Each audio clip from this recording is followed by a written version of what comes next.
Okulların açılması bize bir nebze olsun bir rahatlık verdi. Yani nasıl diyelim, bir yıldan beri kapalı durumdayız hemen hemen. Yani açmışız ama iş yapamıyoruz. İyi oldu okulların açılması şu yönden, yani bir nebze bir can suyu oldu bize yani. Elimizdeki eşyaları yani çıkarmaya çalışıyoruz, bitirmeye çalışıyoruz. Çeklerimizi zaten ödeyemedik, ödemelerimizi yapamadık.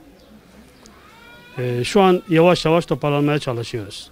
Kırtasiyecilere hiçbir destek yok. Yani kırtasiyeciler şu an kimse gündeme getirmiyor. O yüzden gündeme gelse bizim için çok iyi olur.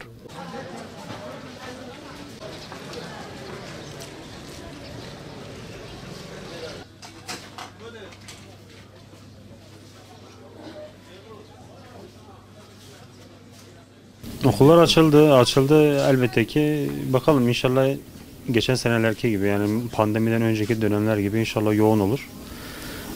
Bir senedir kapalıyız. Elbette ki sıkıntılar çektik. İş olmaması hasebiyle kredilerimiz vardı. Onları ödeyemedik.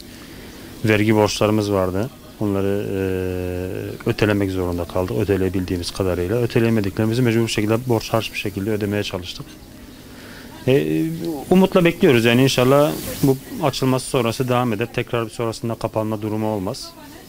İnşallah açık bir şekilde sene sonuna kadar ilerler.